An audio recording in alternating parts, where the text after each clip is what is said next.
une vie glorieuse. Acte 4. Acte final.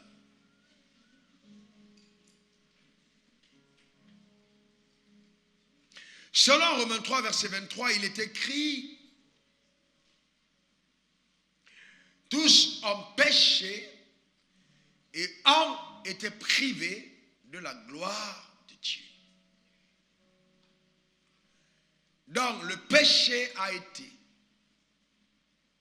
la porte d'entrée qui a validé et autorisé l'accès à la déchéance sur la vie des humains. Mais la même Bible dit, comme par un seul homme, le péché est entré dans le monde, par un seul acte de justice, plusieurs seront rendus justes, c'est-à-dire justifiés. Romains 5, 12, Romains 5, 17. Donc vous voyez, c'est important que nous puissions le comprendre. Et quand nous parlons de gloire, nous parlons de toutes les facettes de la gloire. C'est-à-dire la puissance, l'honneur, la présence de Dieu, la vie abondante, la santé, la richesse, le pouvoir, l'influence, le poids, la considération, la valeur qu'on a sur terre parce qu'on est dépendant de Dieu. C'est ça la gloire. Que cela soit ta portion. Ton amen m'embête. Et nous avons défini une vie glorieuse la première semaine comme étant une vie qui est éclatante de gloire. C'est-à-dire la gloire est tellement visible qu'elle éclate aux yeux de tes semblables. La deuxième semaine, nous avons défini comme étant une vie dans laquelle la manifestation de la gloire est une évidence absolue. Une évidence absolue. Donc elle n'est pas abstraite, mais elle est concrète. La semaine passée, j'ai ajouté cette définition. Une vie glorieuse est une vie qui illustre la manifestation de la volonté parfaite de Dieu pour l'homme sur terre. C'est-à-dire cet homme arrive à démontrer à ses semblables, à sa génération, quelle était la pensée initiale de Dieu quand il conçut l'homme. C'est ça une vie de gloire. Et aujourd'hui, enfin, j'ajoute cette quatrième définition pour étoffer votre compréhension au sujet de la vie glorieuse. C'est vivre une vie glorieuse, c'est réussir sa vie sur terre. Vivre une vie glorieuse, c'est réussir sa vie sur terre. Eh bien, il y a une différence entre réussir dans la vie et réussir sa vie. Beaucoup de personnes, même à l'église, vont à la quête de la réussite dans la vie. Dieu ne t'a pas appelé simplement à réussir dans la vie, mais à d'abord réussir ta vie. Réussir ta vie, qu'est-ce que c'est donc? Réussir sa vie. Réussir sa vie, c'est arriver à vivre tout en accomplissant les desseins arrêtés de Dieu à ton égard. C'est-à-dire vivre pour les buts divins qui t'ont été assignés. Il y a une raison pour laquelle tu existes. Réussir ta vie aura consisté à atteindre ces objectifs, qui ne sont pas tiens, mais qui sont siens. Donc ce n'est pas l'ambition, c'est la vision. Parce que la vision naît de Dieu, alors que l'ambition est humaine. Amen. Nous avons donc parlé de 7 paliers qui nous permettaient, cette étape, qui nous permettent justement de vivre une vie glorieuse. Et j'ai premièrement parlé de connaître Dieu, ensuite vivre une vie de foi. Troisième étape, revêtir l'homme nouveau, comme c'est crucial et important que l'Église comprenne vraiment le rôle de l'homme nouveau. Ensuite, avoir une vie de prière et de jeûne. Vous voyez que tout ce qui participe à votre gloire est sérieusement combattu par le diable.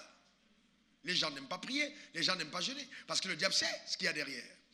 Et j'ai parlé aussi de marcher par l'Esprit, être conduit par le Saint-Esprit. Et oui, et oui, et oui, et oui, et oui, c'est très important. Marcher par l'Esprit.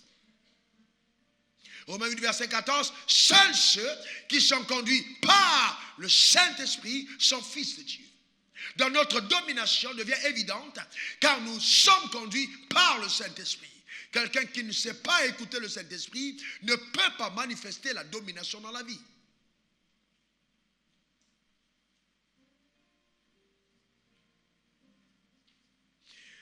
Vous savez que le Saint-Esprit, que Dieu a fait à Abraham notre Père. Parce que souvent nous pensons que cette promesse est limite uniquement au fait d'avoir des maisons, des voitures, etc. La promesse réelle était la venue du Saint-Esprit.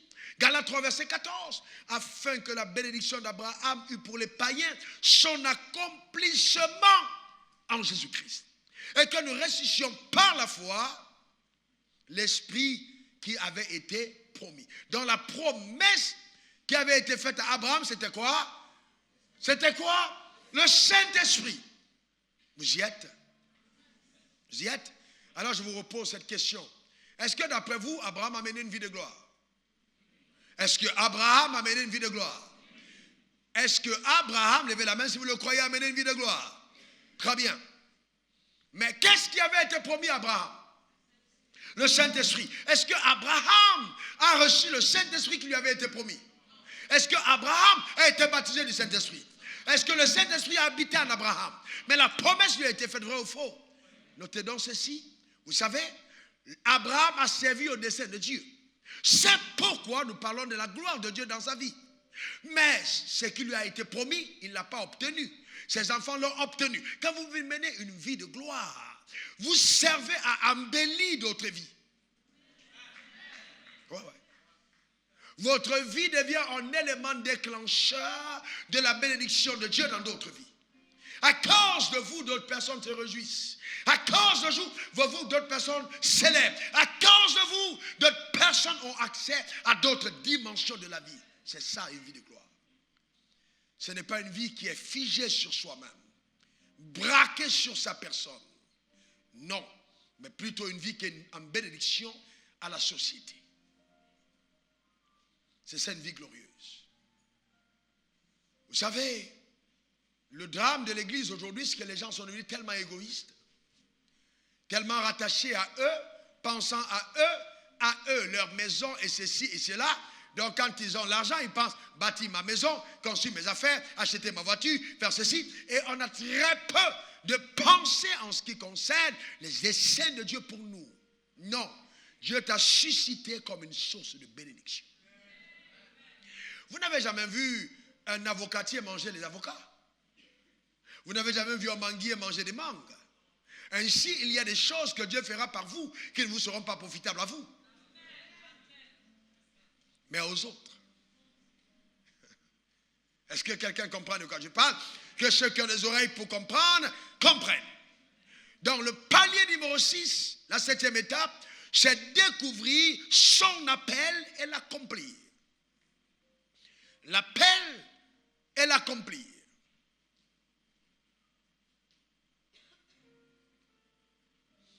Qu'est-ce que c'est l'appel?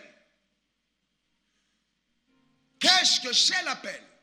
L'appel est ta raison d'exister en Dieu, sur terre, pour Dieu.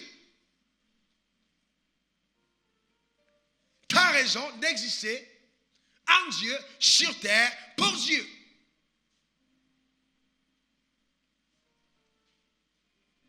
C'est la raison pour laquelle tu es sur terre. C'est, voyez-vous, donc l'appel est la révélation du but de ton existence. C'est par ton appel que justement tu découvres le but de ton existence. Ta raison d'être. Ta raison d'être. Et réussir ta vie consistera justement à servir à cette raison-là. Alléluia. Que quelqu'un dise, c'est ma portion. Et vous voyez, le Saint-Esprit, dans la découverte de ce but, jouera un rôle extrêmement essentiel. Mais cependant, revenons dans Jean 16, versets 12 à 14. On va voir des choses hyper importantes. Jean 16, 12, on peut voir 12, 13 même. Jean 16. J'ai encore beaucoup de choses à vous dire. Qui parle ici? Jésus. J'ai encore beaucoup de choses à vous dire.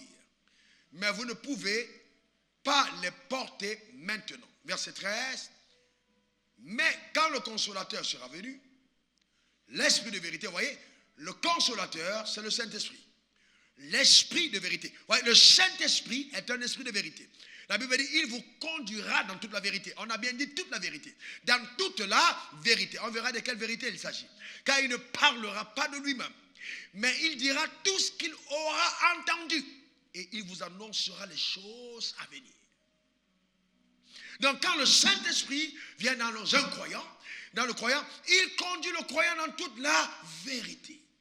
Premièrement, il te donne la révélation de qui est Jésus, ton sauveur, l'œuvre qu'il a accomplie à la croix pour toi. Ça, c'est le Saint-Esprit qui le fait. On ne va pas s'y attarder, à d'autres occasions, on y reviendra.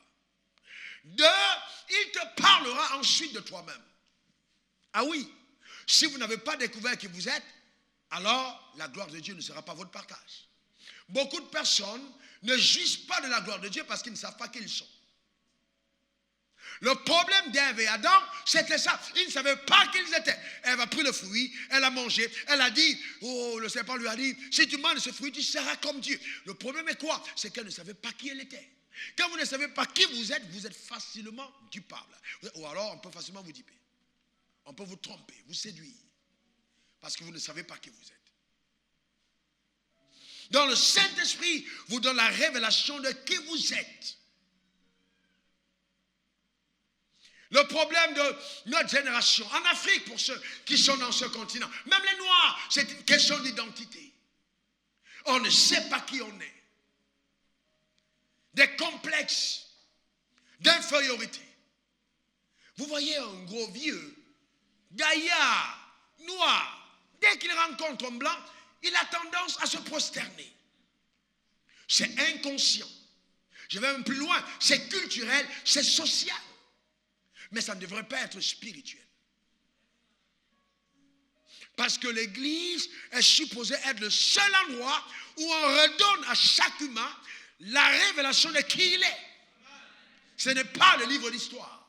Ce n'est pas la géographie. Parce que l'école a pollué ton système. Je te dis la vérité. Ce qu'on appelle éducation, en fait, a été une pollution de ton système d'évaluation des valeurs qui sont tiennes. Dans les films, quand on t'a montré, on montre le noir, il est un voleur, il est un bandit, elle est une prostituée, c'est ça. Ou le Mexicain, c'est celui qui fait les petits boulots. Voyez-vous, vous pensez que c'est le film, mais c'est méthodiquement pensé pour t'amener à penser bas. Donc quand tu arrives à l'église te fait découvrir dans la parole de Dieu que tu as été créé à l'image de Dieu. Oh mon Dieu. Donc la première chose, c'est une révolte sociale. En disant non, je ne suis pas un négro. Je suis un divino. Est-ce que quelqu'un comprend de quoi je parle? Je ne suis pas un négro. Est-ce que quelqu'un comprend de quoi je parle? Ouais, je suis créé à l'image de Dieu.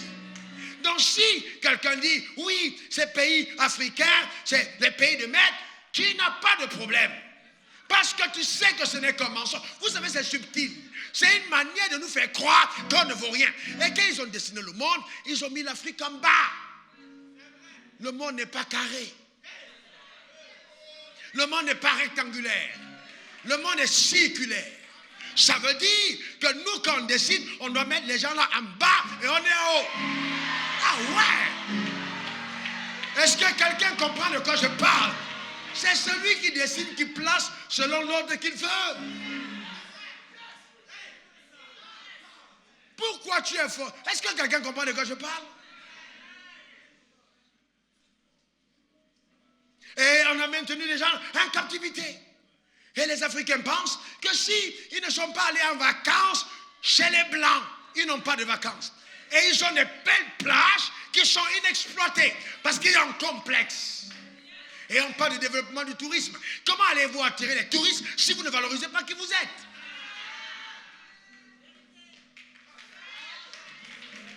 Vous fuyez vos endroits. Vous prenez tout l'argent, vous mettez dans les banques étrangères. Et on prend cet argent pour vous prêter en Afrique. Mais c'est un problème sérieux. Qui va régler ça si ce n'est pas le pasteur Wafo et Jésus-Christ? Qui va régler ça? Dites-moi la vérité, sérieusement. Est-ce que vous êtes avec moi? On dit non, ne touchez pas ça. Mais attendez, si la parole de Dieu ne peut pas transformer ton comportement en société, cette parole est complice de la colonisation, de la dégradation de tes valeurs. Personne d'autre ne te restaurera mieux que Dieu lui-même. Tu es la tête et non la queue. Tu es en haut. Amen. Donc le Saint-Esprit t'amène à considérer qui tu es. Si tu ne découvres pas ça, tu auras un problème. Donc les leaders qui sont bâtis sous la parole qu'on enseigne, c'est des gens d'influence.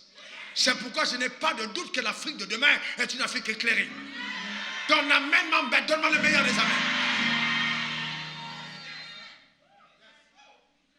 Vous comprenez de ce que je parle? Et vous voyez, donc pourquoi on a des leaders faibles? Parce qu'on a fait croire à nos leaders que notre valeur est définie par nos possessions. Alors qu'une fois que quelqu'un au pouvoir vole, et il ne se rend même pas compte, d'accord, qu'en amassant, il n'aura même pas le temps de dépenser. Dès qu'il a amassé, on sait où c'est mis. Dès qu'il part, on fait un procès, on bloque son argent. Année après année, mais il faut que ça s'arrête. Ma valeur, ce ne sont pas mes possessions. C'est que j'ai servi au dessein de Dieu dans ma société. Et que par moi, quelqu'un puisse être heureux. Quelqu'un puisse rouler sur une route bien goudronnée. Puisse atterrir en aéroport bien construit. Habiter dans une cité bien bâtie. C'est ça le royaume des cieux. C'est pas le rinda karende kerotoko. Quand tu requêtes randa karokoto, ça doit t'amener à une autre dimension de la conception de la vie. Je suis venu t'annoncer que tu n'es pas en dernier, mais en premier. Maintenant, vous dites que oui, peut-être il est africain. Ce n'est pas une question d'africaniste. Les matières premières viennent d'où? Donc, si tout est fait à partir des matières premières de l'Afrique, on doit placer l'Afrique en tête. Parce que c'est elle qui fournit la matière aux autres. Il faut redécouvrir qui tu es. Est-ce que quelqu'un comprend de quoi je parle? Et tu sais, souvent appelle ton mari, dis à ton mari, est-ce que tu sais vraiment qui je suis? Parce que vous savez, vous parlez souvent à votre femme, vous ne savez pas, hein? Que les choses qui t'arrivent, c'est parce qu'elle est entrée dans ta maison. Est-ce que tu sais vraiment qui je suis? Est-ce que tu sais qui je suis vraiment? C'est à moi que tu parles comme ça. Oh, que Dieu ait miséricorde de toi. Et qu'il t'ouvre les yeux pour que tu saches qui tu as dans la maison. Sérieusement. Est-ce que quelqu'un comprend de quoi je parle? Tu parles à ton mari, il fait... Hey, stop there, hein? Arrête-toi là un moment. Madame, retourne-toi. À qui tu parles comme ça?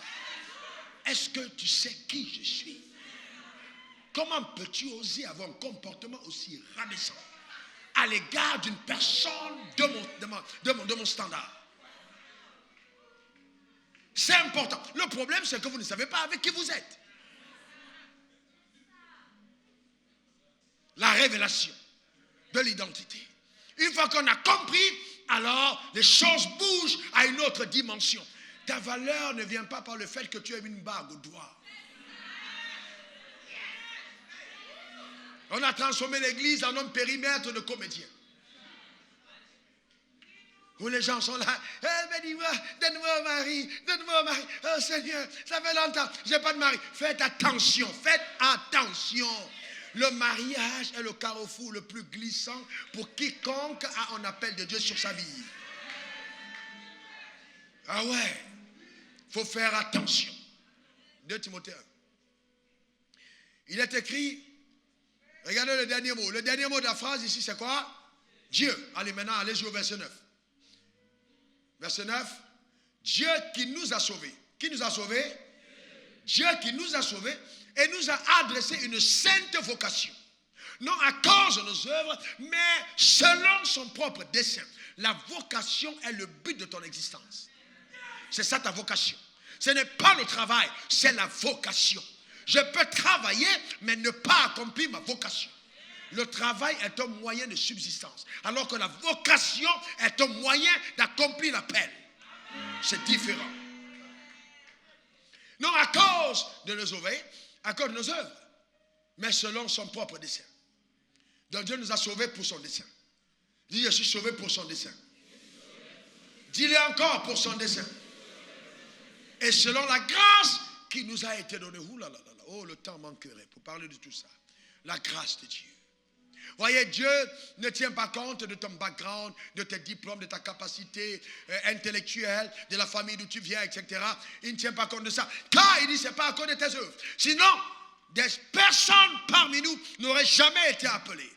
Dieu ne tient pas compte. Il t'appelle par pure grâce. Il a dépassé le ministère des Finances. Il a laissé le premier ministre en Israël. Il allait chercher un pécheur. Si je vous demande qui était le ministre de l'économie et des finances au temps de Pierre, vous ne savez pas. Parce qu'il est mort, inconnu et méconnu par les hommes sur la terre. Mais Pierre, ce pécheur, dont on ne parle même pas de la généalogie, est resté célèbre jusqu'à aujourd'hui. Pourquoi? Parce qu'il a réussi sa vie, mais pas dans la vie. Il a dit sortir de la vie pour entrer dans sa vie. C'est ça la chose la plus importante. Que chacun d'entre nous réussisse sa vie. Et vous voyez le diable, il sait que Dieu a un plan pour ta vie. Alors qu'est-ce qu'il va faire?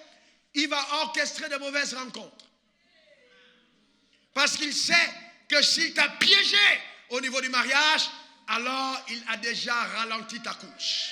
Que cela ne soit pas ta portion au nom suprême de Jésus.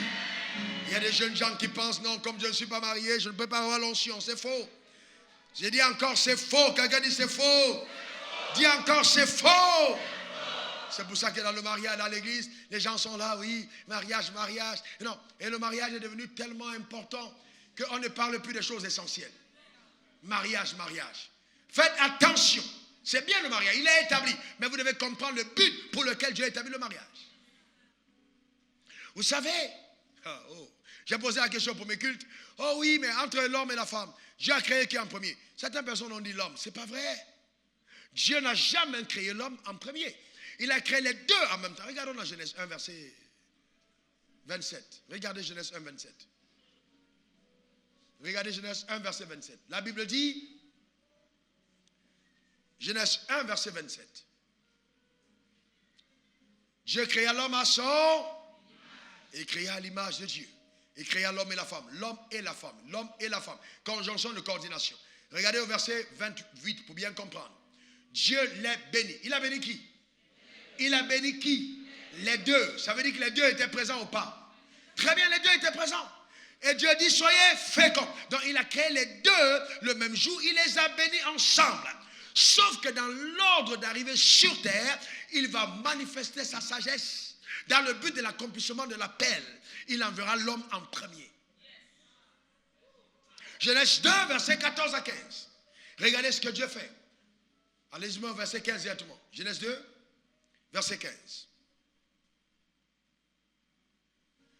L'Éternel prit l'homme et le plaça dans le jardin d'Éden pour le cultiver et pour le... Donc, quand il met l'homme dans le jardin pour le cultiver, pour le garder, quel est l'appel de l'homme? L'appel de l'homme, c'est quoi? Cultiver. Quel est l'appel de l'homme? Quel est l'appel de l'homme? Verset 16. Il dit à l'homme, l'Éternel donna cet ordre à l'homme, tu pourras manger de tous les arbres du jardin. Verset 17. Tu ne mangeras pas de l'arbre de la connaissance du bien et du mal, quand le jour où tu en mangeras, tu vois. Verset 18, regardez maintenant ce qu'il va dire. L'Éternel dit, il n'est pas que l'homme, est-ce que l'homme était seul?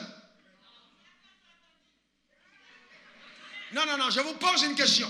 Dieu a créé l'homme et la femme le même jour ou pas? Est-ce que quand il a créé l'homme, il était seul? Donc quand il dit ici, il n'est pas bon que l'homme soit seul, qu'est-ce qu'il est en train de dire? J'ai fait descendre l'homme sur terre. Je lui ai donné une responsabilité. Pendant qu'il travaille, il n'est pas bon qu'il soit seul. Pourquoi? Parce qu'il est en train de faire ce à quoi je l'ai appelé. Regardez ce qui va suivre. Je lui ferai une aide semblable à lui. C'est-à-dire qu'il révèle la raison pour laquelle la femme est créée. Pas pour le sexe, pas pour la compagnie, pas pour le yo-yo. La femme est créée pour l'appel. Est-ce que quelqu'un comprend de quoi je parle? Ça veut dire qu'un homme qui ne travaille pas, il est bon qu'il soit seul. C'est pour ça que l'homme est resté seul un moment. Ouais. Il est bon qu'il soit seul. Mes frères, c'est ce que Dieu dit. Il est bon qu'il soit seul. Respectez les saisons. Les saisons, tu dois être seul, sois seul. Ne cherche pas à étouffer ton existence. Sois seul. C'est valable pour une femme. Une femme qui n'a pas découvert la raison d'exister et qui va en mariage est une femme candidate au traumatisme. Elle est appelée pour être une aide. Elle n'est pas appelée pour aider à manger l'argent. Non, pour aider aider l'homme dans son appel. On envoie les gens, oh, bénis-moi, Seigneur, donne-moi un mari qui est riche. Non, tu dois d'abord savoir qui tu es. Est-ce que tu es fait pour n'importe quel homme? Si l'homme doit être un politicien, toi tu n'es pas fait pour un homme politique. Il faut donc que si tu vas à épouser un homme politique, commence au moins à savoir ce que c'est qu'un parti politique. Ton mari ne peut pas causer et tu ne sais même pas de quoi il parle. Tu es là rouge à lèvres, tu es là ongle, ce n'est pas l'appel. Rouge à lèvres, ongle, salon de coiffure, ce n'est pas ton appel. Non. Ton appel, c'est de l'aider. S'il est pasteur, tu dois être en même de citer la Bible. D'imposer les mains. Rakatakata, chateke, go. Et je vois des pasteurs qui ont pris des femmes qui sont pour les acteurs de Hollywood. Tu es en danger. La femme d'un acteur, ce n'est pas la femme d'un pasteur. Il faut donc savoir trouver son aide. C'est pourquoi, quand on cherche l'aide, on doit regarder la face. Il faut bien regarder la face. F-A-C-E. Regardez la face. F comme famille. De quelle famille vient-elle?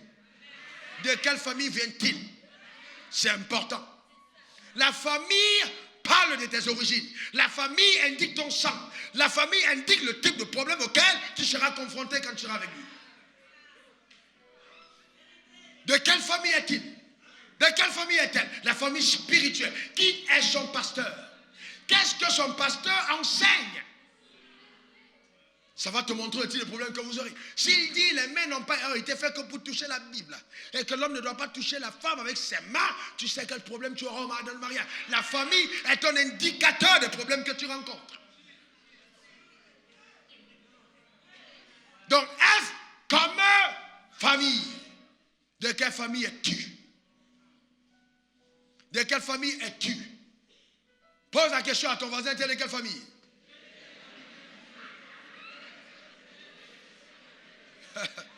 La famille qui tape les têtes par terre et qui relève 5 fois le jour. De quelle famille es-tu? De ceux qui font les fétiches? De quelle famille? Maintenant, A, comme antécédent. Quels sont tes antécédents? Quel est ton passé? N'épousez pas un homme si vous ne savez pas son antécédent. Je suis seul. As-tu toujours été seul? Si tu es seul jusqu'à 52 ans, pourquoi tu es seul? Ah ouais, il faut avoir les antécédents. Antécédents. Les antécédents te montrent un peu qui il est. Il faut même regarder le casier du ciel. Est-ce que tu as déjà fait la prison?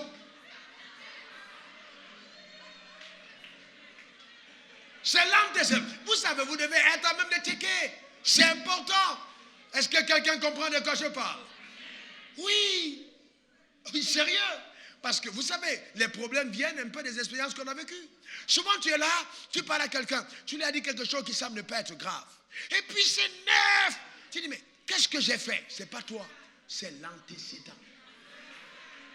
Quand il te répond là, tu as parlé, tu t'appelles Geneviève, mais il y répond à Marguerite et à Marthe. Parce qu'elle lui avait dit la même chose et puis les problèmes. Donc quand tu dis ça, ça déclenche un autre problème. C'est l'antécédent. C'est pourquoi le casier judiciaire vierge est recommandé pour les postes de qualité.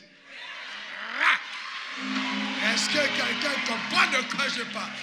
Antécédent. F, A. Ensuite, il y a C. Quelles sont tes compétences? D'abord, compétences. Ensuite, est-ce qu'on est compatible?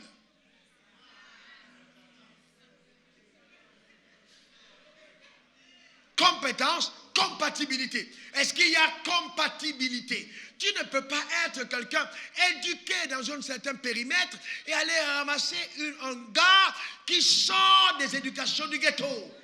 Il y a incompatibilité. Et après, ça crée des frustrations. Parce que vous allez fréquenter les mêmes personnes. Et ton gars, il ne sait pas comment tirer la fourchette. Et après, quand tu parles, il s'énerve. En fait, il a des insuffisances. Et le complexe jaillit. Est-ce que vous êtes compatible? Est-ce que vous êtes compatible? Et les compétences indiquent vos compatibilités. Quelles sont donc les compétences que vous avez les uns les autres? Regardez, on dit mariage. On a dit quoi? Mariage. Ma cravate et se sont mariés. Qu'est-ce que vous remarquez? Compatibilité. C'est ça, mariage. Ma ceinture et mes chaussures se sont mariés. Il y a compatibilité. Ça, ce n'est pas jaune et puis l'autre, c'est rouge. Dans le mariage, c'est ça. Ce n'est pas tout simplement la simple face, mais il faut bien regarder le C de la face. Est-ce qu'on est compatible? Ils vont dire, ah oui, c'est un frère en Christ. Non, un frère en Christ peut te conduire dans des grades de crise. Il est pourtant en Christ, mais il n'est pas fait pour toi. Elle n'est pas faite pour toi. Est-ce qu'il y a compatibilité? Compatibilité, même dans la productivité, il faut faire attention. La compatibilité, c'est important. D'accord? C'est important. Il ne faut pas te dire non, non, non, non, il faut être compatible. Et ensuite, il y a le E. F-A-C-E. Après la compatibilité, regardez l'éducation de la personne. Comment est-ce que la personne a été entraînée dans la vie, son éducation? Comment il parle aux femmes? Comment il parle aux hommes? L'éducation. Est-ce que sa mère lui a dit que l'homme est une opportunité pour pouvoir m'envoyer de l'argent à la maison? Il faut voir l'éducation. C'est important. Après, tu vas voir ta femme, tu as tout fait, et puis en février, elle est fâchée. Elle est fâchée, tu ne sais pas pourquoi elle est fâchée, parce que sa mère attend le blé. Tu n'as pas libéré le blé. C'est l'éducation.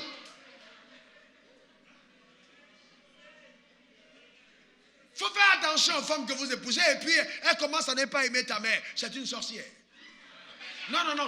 Oh, ta femme n'aime pas ta mère, fais-la asseoir.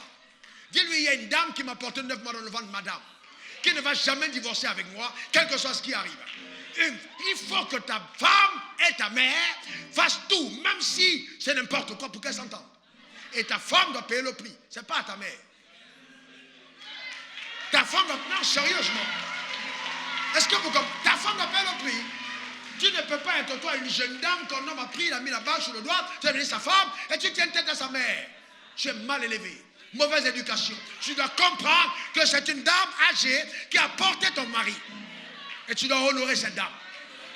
Oh non, mais tu ne la connais pas bien, ma belle-mère. Oui, c'est son rôle de belle-mère. Elle est là pour donner à ta chair de se calmer un peu. Et de te montrer qu'on ne vit pas par la chair, mais par l'esprit. L'amour pardonne tout, l'amour supporte tout, l'amour endure tout. Montre-le à la mère de ton mari. Ne traite pas la mère de ton mari comme si ce n'était pas ta mère. Mauvaise éducation. Et vous venez, je suis en Christ, Arinda Kareka. Arrête de parler en langue et va te repentir. Est-ce que quelqu'un comprend de quoi je parle? Tu ne peux pas épouser quelqu'un où tu viens tout briser, tout détacher, ses amis, les relations d'alliance. Maintenant tu isoles ton mari. Qu'est-ce que tu cherches? Ton mari n'est pas venu au monde seul. Tu ne peux pas isoler ton mari de son périmètre. C'est pas normal. Est-ce que quelqu'un comprend de quoi je parle? C'est important. L'environnement de la personne. Donc si vous avez compris ça, vous êtes à l'abri. Là, vous vous mariez, vous accomplissez un dessein important. La femme est une aide à l'appel. Un homme qui n'a pas découvert son appel et qui se marie sera frustré. Vous avez remarqué que, de ce que je vous parle, parce qu'en tout cas, si on ne vous parle pas, Internet vous a déjà tout dit. Quand un homme et une femme ont un rapport, vous allez vous rendre compte qu'après que l'homme éjacule, il y a une tendance à l'homme de se retourner. Alors, et la femme a tendance à s'accrocher. Et donc les femmes se plaignent dans tous les conseils, oui, mais après, ils ne pensent pas. Bon, vous savez, et Dieu, dans l'ancienne alliance, il a mis la circoncision sur le sexe. Pour dire à la femme, attention, ce gars vient à toi, n'oublie pas qu'il est à moi d'abord. Donc quand tu le regardes là, tu le vois circoncis, n'oublie pas qu'il y a une alliance avec son père. Donc si vous jouez entre vous, n'oubliez pas mon appel. C'est ce que ça veut dire. C'est ce que ça veut dire. Afin que l'homme ne s'endorme pas sur le lit du matin au soir. Un homme qui est dans la chambre matin au soir avec une femme, c'est un homme qui ne sait pas ce qu'il veut.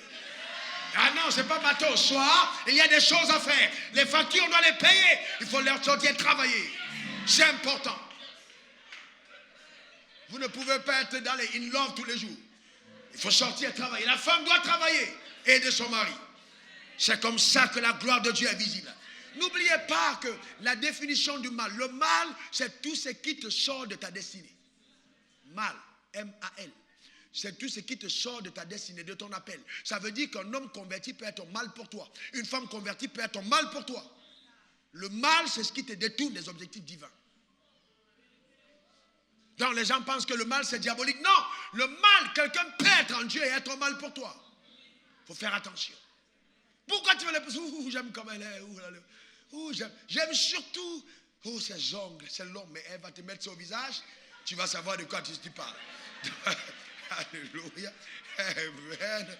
Ah, que cela ne soit point ta portion. Au nom suprême de Jésus. Vous savez, la tristesse. Je vois beaucoup de chrétiens tristes. Souvent, c'est après le mariage. Vous les voyez, ça ne va pas. Abattus. Parce qu'ils se sont réveillés enfin dans les réalités du mariage. 2 personnes en déchéance, qui n'ont pas encore terminé le processus de renouveler leur intelligence et qui n'ont pas compris leur appel, se mettent ensemble dans une maison. Ça devient un désastre, un chaos, un tohu-bohu. Voyez-vous, il faut faire attention. Que quelqu'un dise, ce n'est pas ma portion, ce n'est pas mon partage, car Dieu m'a sauvé et m'a accordé sa grâce pour le servir et je le servirai. Déclarez encore. Alléluia.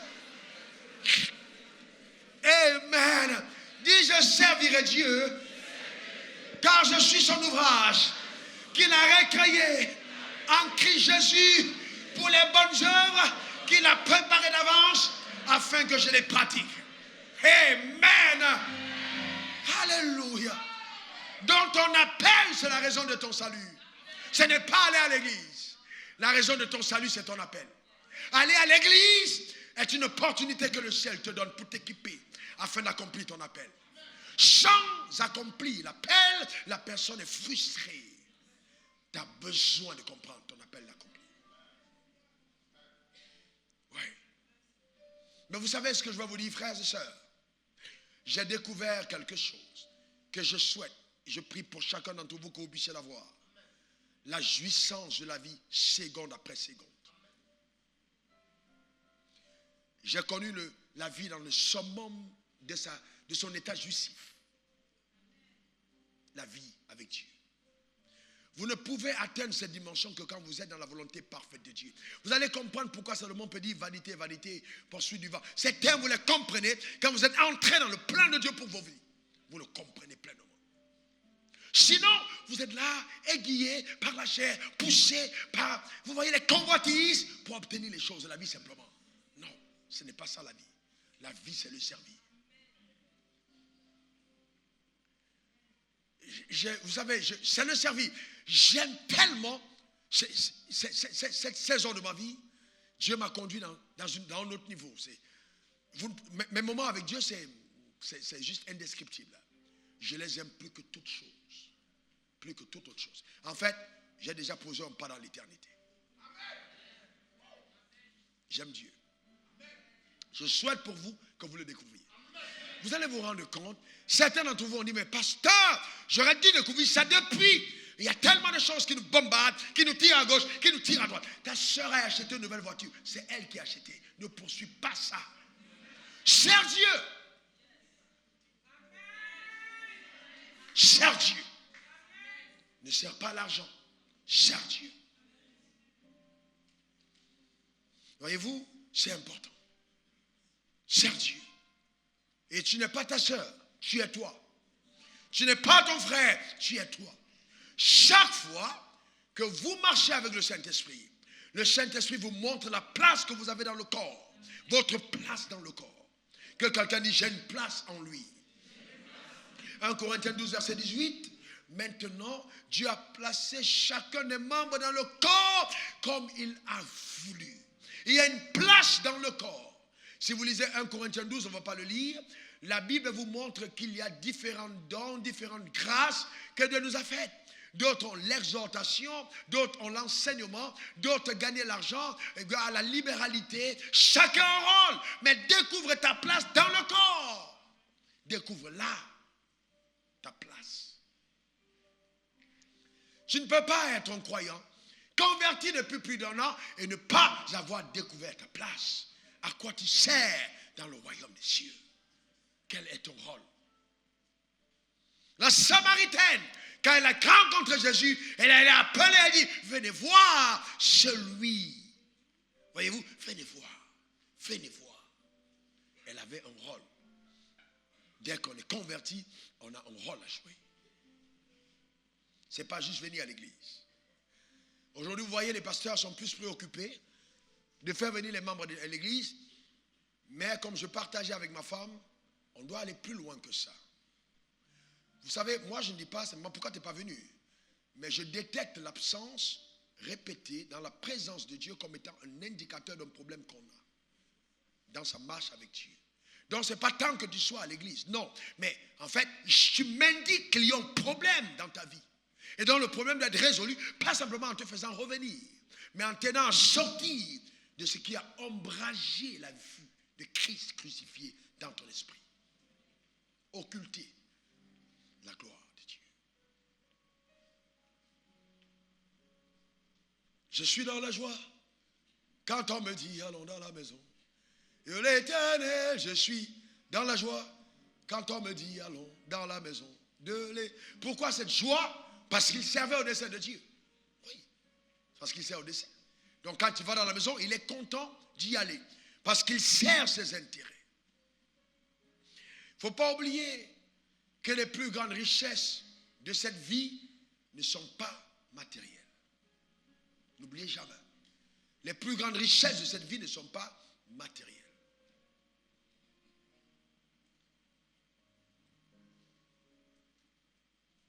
Il ne faut pas tout définir au matériel. Même si Dieu t'en donnera, il faut pouvoir discerner le côté spirituel du matériel pour en jouir pleinement en tant qu'être spirituel. Le Saint-Esprit te parlera aussi de ton héritage en Dieu. Éphésiens 1, verset 18. Il illumine les yeux de votre cœur pour que vous sachiez quelle est l'espérance qui se rattache à votre appel et quelle est la richesse de la gloire de ton héritage qu'il réserve aux saints. Donc il y a un héritage pour toi. Il y a un héritage. L'héritage divin t'est réservé. Il y a quelque chose qui t'est assigné prophétiquement pour que tu serves au dessein de Dieu.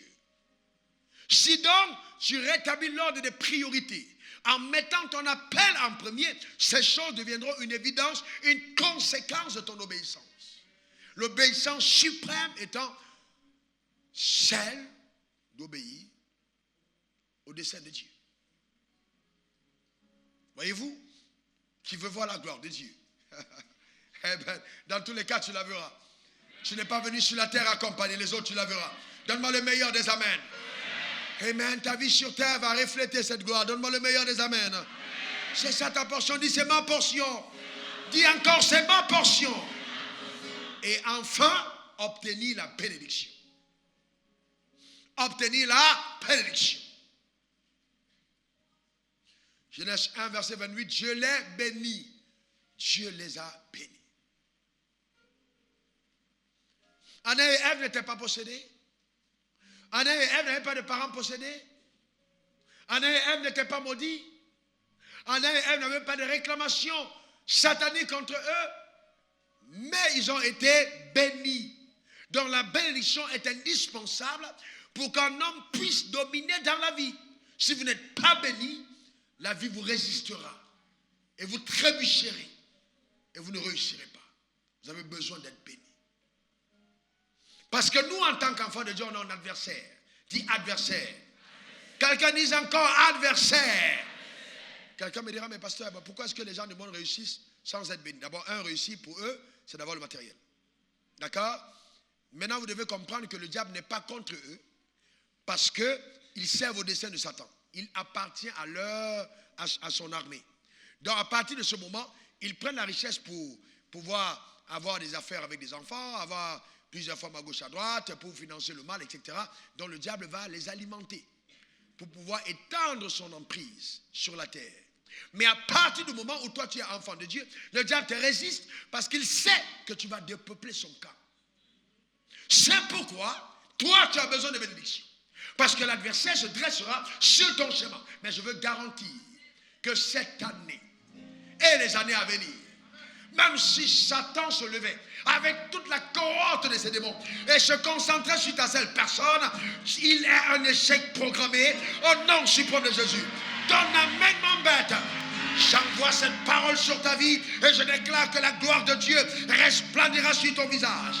Partout où tu iras, donne-moi le meilleur des amens. S'il te plaît, dis encore amen. Dis une dernière fois amen. Vous savez pourquoi est-ce que je dis que la bénédiction est importante? Parce que la bénédiction t'infuse. La bénédiction dépose à l'intérieur de toi les capacités divines. Quand il dit, soyez fécond, c'est-à-dire il donne la capacité à l'homme de la fécondité. Donc l'improductivité est muselée et détruite dans ta vie cette année. Pourquoi tu es si calme? Avant que je ne dise ici, je l'ai dit la nuit. J'ai parlé sur ta vie avant le réveil. Donc je ne fais que ajouter une autre phrase à ce qui a été dit. Que l'habileté divine te soit communiquée au nom suprême de Jésus. Sois infusé de sa grâce pour accomplir des exploits. Tu remarqueras que tu n'es plus la même personne. Tu vas remarquer, je dis tu vas remarquer, ce n'est pas une affaire de tu le remarqueras, que tu n'es plus la même personne. Tu le remarqueras, car les choses autour de toi bougent, changent au nom suprême de Jésus. La bénédiction a la capacité de créer une influence dans ton environnement et de ramener toutes choses en ta faveur. Elle te donne de triompher de l'adversité qui se lève et d'amener au ridicule tout ce qui s'oppose au plan de Dieu. Telle est ta portion au nom suprême de Jésus. Donne-moi le meilleur des amens. Comme Abraham a béni Jacob, Isaac, je te bénis. Comme Isaac a béni Jacob, je déclare ta vie bénie. Au nom suprême de Jésus. En tant que ton pasteur, je parle sur ta destinée. J'envoie cette parole qu'elle t'accompagne partout où tu iras. Au nom suprême de Jésus. Donne-moi le meilleur des amens. L'atmosphère sous laquelle tu opéreras ne sera plus jamais la même. Le diable essayera de toutes sortes de manières de museler ta destinée, mais c'est une cause perdue. Je déclare sur ta vie que tu ne parleras pas la bénédiction en lisant la Bible, mais ta vie elle-même devient, dès cet instant, que cette parole est relâchée, un portrait, un tableau, une illustration visible de la bonté de Dieu sur la terre, au nom suprême de Jésus. Ta vie est scellée par le sang de Christ. Et je déclare que toute empreinte laissée par la déchéance d'Adam et Ève sur ta vie sont effacées. Au niveau de la santé, au niveau de la richesse, au niveau de la sagesse, de l'intelligence, au niveau de la prospérité. Je déclare que les empreintes sont effacées afin que ta vie rayonne et manifeste la gloire de Dieu au nom suprême de Jésus. Tu es béni. Je dis tu es béni. Tu es béni. Tu es béni. Tu es béni. Le Dieu que je sers s'appelle je suis, pas j'étais. À cause de toi, au nom suprême de Jésus, On va célébrer la grandeur de Dieu. On va acclamer sa fidélité à cause de toi. Au nom suprême de Jésus. Qu'il en soit ainsi. Cette parole est manifeste dans la vie de ceux qui nous suivent en direct, de ceux qui sont au loin. Partout où la parole est entendue, elle provoque une manifestation insoupçonnée d'une faveur inégalable. Au nom suprême de Jésus. Quelqu'un dit, c'est ma portion. Dis-le encore. Elle descend sur ta famille, sur tes enfants, sur tes entreprises. Au nom suprême de Jésus. Quelqu'un dit, c'est ma portion. Elle te relève de tes chutes. Tu es béni. J'ai dit, tu es béni. J'ai dit, tu es béni. Entendez ce que je viens d'entendre, le Saint-Esprit me dire. Écoutez ce que je viens d'entendre. Quand je bénis un homme, avec grand A, c'est-à-dire homme ou femme, je donne à cette personne, au milieu de ses semblables, de produire des résultats qui sont totalement différents de toutes les prédictions, de tout ce qu'on aurait prévu qu'il pourrait avoir comme résultat. Car mes résultats surpassent ses compétences personnelles. Quand je bénis un individu, j'amène cette personne au-delà de ce qu'elle imaginait qu'elle était capable de faire par elle-même. Car quand je bénis un individu, je m'engage à être avec cette personne. Quel que soit ce qui lui arrive, au nom suprême de Jésus, cette parole est ton partage, cette parole est mon partage. J'ai saisi cette parole au nom suprême de Jésus. Donne-moi le meilleur des amens. Ah, tout ça t'a dit, c'est ma portion. Alléluia. Amen. Je parle sur ta vie, ce qui est caché à l'intérieur, dans ton sein, que le monde n'a pas encore vu, qui n'est pas encore révélé. Je commande maintenant que le Saint-Esprit, en accord avec toi, propulse cela hors de ta vie, afin que tu engendres, afin que tu accouches ces choses dans ta génération, au nom suprême de Jésus. Les églises, les ministères, les entreprises, les enfants, tout ce qui est renfermé, relâche, relâche, au nom suprême de Jésus, à cause de la bénédiction divine. Je déclare qu'à cause de cette parole que je relâche sur ta vie, un homme te demandera en mariage et il disparaîtra le lendemain. Pourquoi? Parce que ce n'était pas l'homme. Tu n'épouseras pas l'homme qui n'est pas ton homme. Non, non, non, non, non, je dis ce n'est pas ta portion. Tu n'épouseras pas la femme qui n'est pas ta femme. Tu ne connaîtras pas un mariage boiteux. Tu ne connaîtras pas un mariage qui ne reflète pas la gloire de Dieu. Même s'il y a des défis, j'annonce dans le nom suprême de Jésus qu'à cause de la main de Dieu sur ta vie, la splendeur de sa gloire est visible. Telle est ta portion, tel est ton partage, au nom suprême de Jésus. Quelqu'un me donne 3 mots amen. Alléluia.